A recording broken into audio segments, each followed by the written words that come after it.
Hello and welcome to your next video for the AS Thinking Skills qualification, and we're still focusing in on paper 2, which is the critical thinking component. Apologies for the lateness in this particular video. I know that the last one that I posted was about a month ago. That's largely because I've just been reflecting on the ways in which I'm planning out this particular course, because it's done online.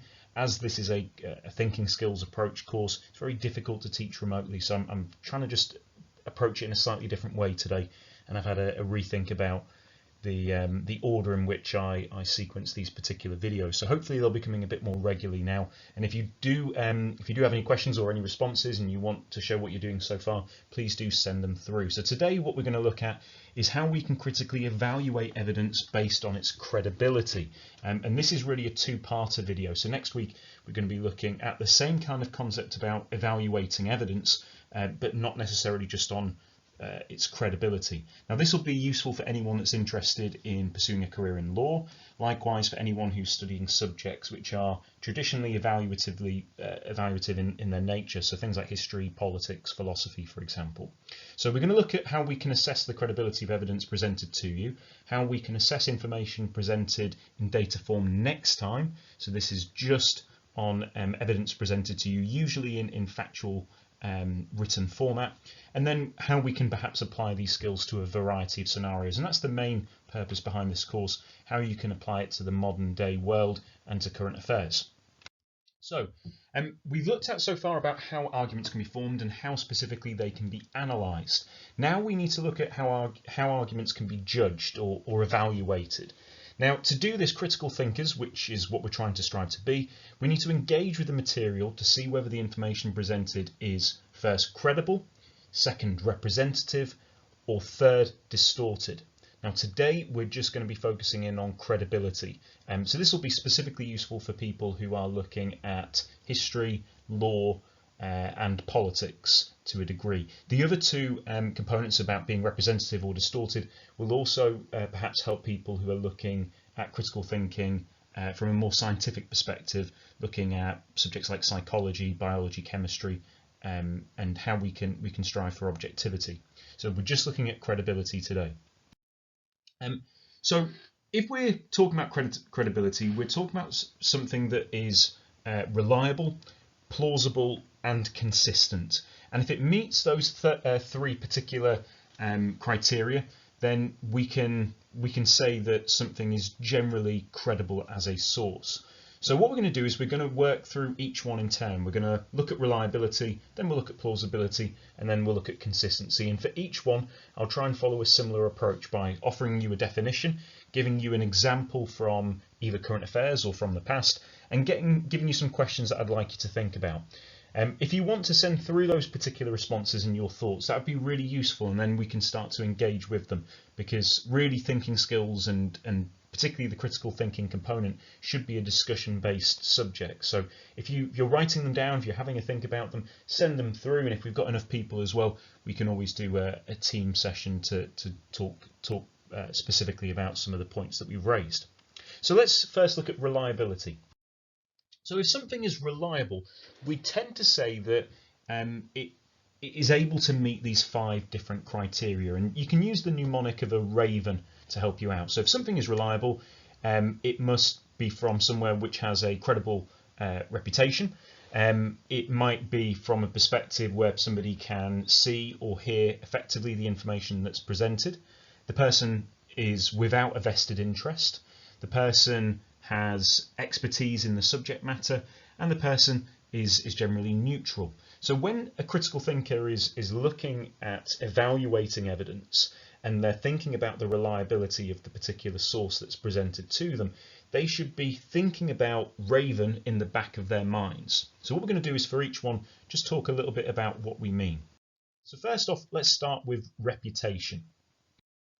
So reputation is a generally held opinion about the reliability of a source of information. So a good example straight away would be the story of the boy who cried wolf. The boy's reputation at the start of the story was excellent, and by the end of the story, his reputation was discredited. He was seen as somebody that wouldn't necessarily provide factually correct information. Now, reputation is often dependent on different groups' perspective on that particular source of information. So as somebody that votes for the Liberal Democrat Party, in my own case, I might look at different newspapers and say, well, I don't know if that's a particularly reputable source of information. I might look at something like The Sun and say that's not necessarily something that has a reputation for being completely factually accurate, and it's been discredited on a number of different occasions. So that might affect whether or not I see it as a credible source of information or credible source of evidence. But that is usually dependent on my own perspective as well. So I've got to be careful that I'm not imposing my own biases on the evidence that I'm looking at. I can't just say, okay, as a Liberal Democrat, I can't trust the Sun newspaper. As a critical thinker, I've got to try and remove my own biases and my own perspective on that.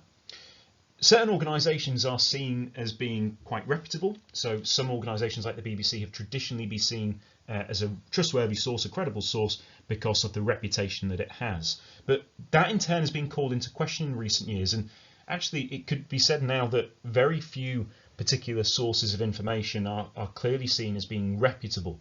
I think academic journals, academic papers generally are seen with high esteem as being reputable. So if I give you an example for you to think about, there's a picture of Matt Hancock, who is our current Health Secretary in the UK. Would we trust this particular individual? So let's think about that particular thing of reputation. Is this somebody that, as a reputation as to who he is going to be credible in the information that they provide? So, for example, the position of being a cabinet minister is one of integrity. They are unlikely to distort evidence. There's even guidelines as a ministerial code where it says about what they should and shouldn't do. But other people might argue that politicians may withhold facts to serve their own political agenda. So what's important is that as critical thinkers, we're deciding whether or not that person is a trustworthy or reputable source of information. And so summarising and getting you to think about this topic of reputation, I've got two questions that I want you to have a bit of a think about, do some research, and again, get back to me if you are completing these particular videos. So for example, is Wikipedia a reputable place to source evidence from? Is this a place where we can utilise evidence from? What would make something have a stronger reputation than another source of information? On that question as well, to do with Matt Hancock, are government ministers reputable sources of evidence? So have a bit of a think about those particular questions. So to question reliability as well, we can't just consider the source's reputation, we also have to consider the perspective in which that person has been able to gather that information, so their ability to see or hear the particular evidence and the perspective of that. So this is generally the basis of most legal systems in the world when they're looking at particular cases. So has the source of the evidence had a specific access point to the information? So are they an eyewitness? Are they somebody who's heard it second hand? Usually what we would say in legal systems is that if they're an eyewitness or a character witness, for example, they're people who've experienced something firsthand, and therefore they would deem to be more credible in most cases. But access to materials and information isn't always possible for all parties. So we tend to value sources of information that have received it firsthand. So for example, and for you to have something a bit of a think about, the problem sometimes with eyewitnesses is that information can change either with the passing of time. They might change the way in which they're considering or remember the particular events, or that their view in which they've seen something might be obstructed or limited from a certain perspective. Now that might be from an emotional perspective, or it might be from a physical perspective. So a good one to consider in this particular case as to how credible we can use this particular source is the Zapruder film from the JFK assassination case. Is this a credible source of information when judging the question of who assassinated JFK, or where did they assassinate him from? So this particular Zapruder film has given rise to certain perspectives and certain theories, so it would be a good one for you to have a look at. So a question that I'd like to pose to you is partly related to my own subject. So what do you think is more credible? Is it an eyewitness to a historical event more credible than a historian writing 100 years after? So have a bit of a think, and if you've got any thoughts, please pass them on. The next thing that we would consider as critical thinkers is we would be thinking whether or not the person who is presenting the evidence has a vested interest.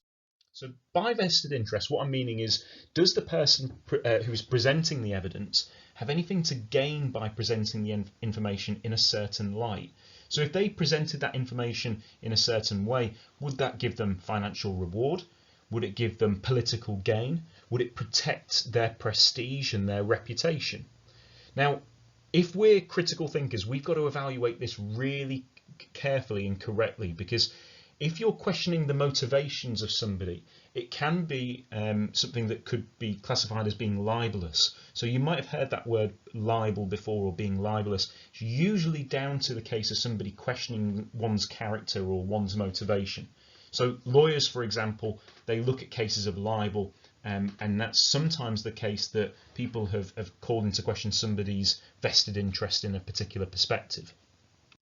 So I'll give you an example of how vested interest might affect the credibility of particular pieces of information. So before we have elections or referendums, we have opinion polls, and opinion polls usually present how people might vote in that election or in that referendum. Now, there's a phenomenon in particular opinion polls whereby left-leaning parties or left-leaning policies tend to do better than right-leaning policies or right-leaning parties. And this isn't just the case in the UK. Now, why we think this happens is we think that when people are being interviewed or they're being questioned about their particular opinions, a lot of people with right-leaning political views or right-leaning political party support tend to protect their view and try not to showcase that to people that are interviewing them. Now, in elections which are closed ballot, those individuals are not at risk of being judged and therefore vote according to their own wishes. So it could be the case that we say people who sometimes give evidence in opinion polls might actually be trying to protect their own prestige, their own reputation, and how people might judge them. So we might say that there is these people have a vested interest to perhaps protect themselves from people judging them. And what has happened is that in many election results, the opinion polls get it completely wrong. And this has happened a number of times, and we call it the shy Tory factor. So if you are interested and you want to find out more about this, do have a bit of a research into this particular one. And in addition, I want you to think about this question, which is something that you may have been involved in during your time at school. So if we're talking about that question of vested interest, is it worth teachers ever asking for witness statements from students during investigations? So try and think about why I might have asked that question on this topic of vested interest. The next thing that critical thinkers should be considering when they're talking about the reliability of evidence is whether or not the person that's presenting the evidence is an expert in that particular field. Now, an expert is somebody that has sufficient knowledge in that particular area to be able to make a valid judgment, a judgment that's based on evidence. Now, evidence from experts is usually more credible than the work of amateurs. And the problem that we've got as critical thinkers in a 21st century society is that social media has allowed a platform for all people to offer their judgments, opinions, evidence on particular evidence. And that's perhaps a reason why we have real problems in fact-checking information in the 21st century. So social media, for example, has maybe changed our perspective of how credible we see experts. So I'll give you an example from a particular case in time about the importance of considering expertise when looking at the credibility and the reliability of evidence that's presented. This again is one that's based on history. You may have been aware that there was an individual called David Irving who styled himself as a historian. He styled himself as an expert, and he wrote books that related to Adolf Hitler and the Holocaust. Now, he was a self-taught individual. He was excellent in his understanding of the German language, but David Irving was a Nazi. He was somebody that had Nazi sympathies, and he was anti-Semitic. Now, you might think I'm being quite libelous in terms of what I'm saying there. There is a precedent legally that he is anti-Semitic and that he is a Nazi sympathiser. And the reason why I can say those particular things is that in a number of different countries, historians made cases against David Irving, and all were called to court by David Irving, and there was a number of particular legal challenges to his work. Now, Irving has been completely discredited in the historical community as distorting the truth to serve his own anti-Semitic prejudices. And a brilliant case was in 2000 whereby he was called, he actually tried to libel a historian who is, I can't remember her surname, Deborah, who's the lady here. It'll come back to me, I'm sure. But she was libelled by David Irving because she said, look, he's an anti-Semitic, he's a Nazi sympathiser, you can't trust any of his judgments. It went all the way to the top levels of the UK judiciary system, and what the defence in this particular case, the historical community did, is they discredited Irving as an expert. They discredited him as a historian, and as a consequence they were able to say that he was not a historian, was not an expert, and therefore his views were unreliable and were discredited. In actual fact, Irving had to pay all of the legal costs. He became bankrupt as a consequence. It was absolutely delightful. If you are interested in this, there was a film that was a Hollywood film made about it called Denial that I'd highly recommend. So, for example, in the particular case, a historian called Evans said that Irving had fallen so far short of the standards of scholarship customary amongst historians that he does not deserve to be called a historian at all. So you'll notice in all of this that I've never referred to Irving as a historian because he's not an expert in the field. So, as a different kind of question, and obviously I'd recommend that you research the David Irving case, I want you to think about whether or not we actually value experts anymore. As critical thinkers we should, but in society, do we value them? There was a big debate after Michael Gove made a comment saying that Britain has had enough of experts. So what do you think? Do ordinary people value expertise opinion? The final thing that we should consider as critical thinkers when looking at reliability is neutrality, which is fairly similar to reputation. Remember, these are not all mutually exclusive. We should be considering all of them when we're making evaluative judgments, but we should also be considering the neutrality of a source.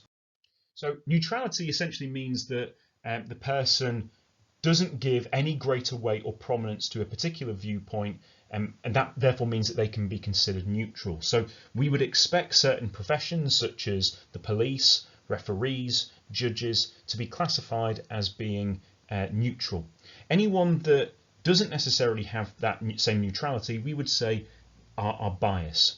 And what you might gather from this and what you might think about is actually, is there even such a thing as neutrality? So I'll give you an example for you to have a bit of a look at and a think about whether or not they could be deemed to be credible, is the case of elected judges. There's only 2 countries in the world that have elected judges, that's the USA and Bolivia. And USA is obviously one of the biggest countries in the world's biggest superpower. They actually elect the people that pass judgments on very important cases. So what we've got to decide is, are these particular individuals neutral? Is that a problem? Is it the case that America are better equipped than other countries by having elected judges than we are in the UK, where it's done behind closed doors and people are given positions by people perhaps who are already in the system? If you are interested in this, there's a YouTube video by John Oliver, who's an American satirist, well, he's a British satirist who's predominantly, his show is predominantly based in America, and he talks about this particular issue. So a question that I'd like you to pose to yourself as a critical thinker is it possible for anyone to be truly neutral in displaying their evidence? Even a judge that isn't elected, are they not proposing their own biases on specific cases? So we're going to try and tie all those aspects of reliability together with a question that I'd like you to think about, and if you want to send your answers through, that'd be really good. I've tried to do something completely random. So let's take the example of David Beckham as a UNICEF ambassador. If we're considering him as a piece of evidence, a source of evidence, what strengthens the reliability of the evidence from David Beckham as a UNICEF ambassador? What weakens the reliability of the evidence from David Beckham as a UNICEF ambassador? And I'd like you to think of those points of Raven when you're making your particular comments on David Beckham. And you can use the link that's on the screen as well, which is from UNICEF itself, and it talks about what David Beckham has done for that particular charity. It's a tricky one, but that's the kind of question that you would get in your thinking skills examination. It would tend to be completely random, and it's trying to get you to think about those particular skills and those particular criteria. So we've already spoken about reliability as a way in which we can test the credibility of particular evidence. We also need to consider plausibility. So for something to be plausible, it must be evaluated based on existing knowledge accessible to the person that's passing the judgment. So for example, is it plausible that there is a multiverse and that there are multiple different realities of Earth right now that are taking place simultaneously? Now that's something that we would have to use our existing knowledge to decide whether or not that's plausible, whether or not that's something that could happen. And a way in which you can sometimes think about this quite simplistically when you're reading through a piece of information is that too good to be true? And sometimes people tend to say, well, if it's too good to be true, then it usually isn't true. That's not always the case, but it's something that critical thinkers will usually think about when looking at pieces of information. This is really important for when you're looking at news, particularly on social media. So I'll give you a story, for example. Is this plausible? So in Bath County in 1876, so Bath County in Kentucky in America, a couple witnessed meat seemingly falling from the clouds. So the people were Alan Crouch and his wife, and they saw chunks of meat cover their farm.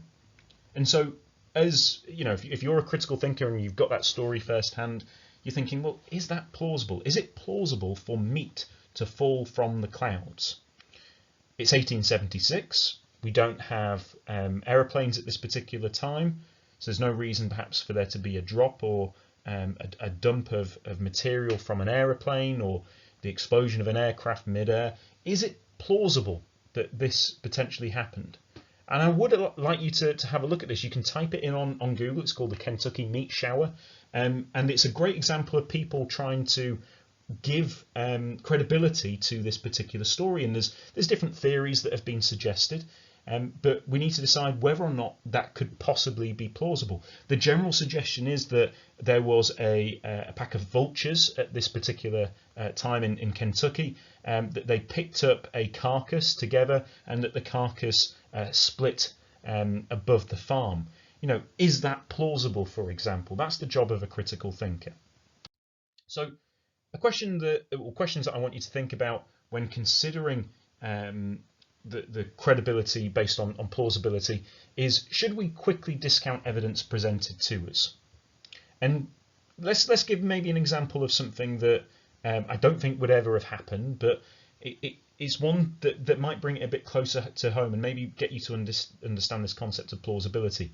Would you ever believe somebody if they told you that they had been abducted by aliens, for example?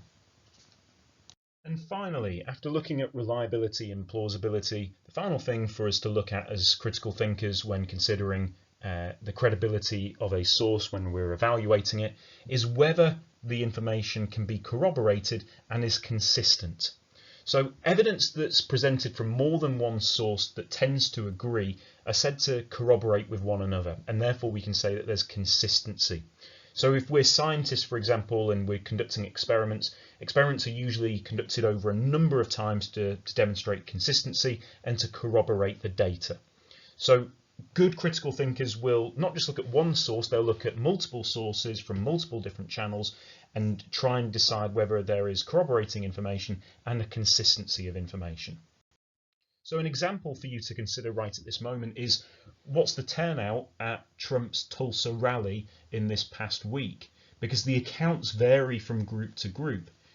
Does it affect the credibility of one or all of the arguments if there is a difference, if they don't all agree in terms of the actual numbers or the reasons why perhaps there wasn't too many people that attended? So a question that I want you to think about to sum up this point of corroboration consistency is, if one person presents an alternative account to multiple people, does that call into question the consistency and credibility of all other accounts? So let's say that I'm interviewing 10 students about a specific incident and 9 of them all give the same account and one person gives a different account. Does that different account question the consistency and credibility of all the other accounts available to them?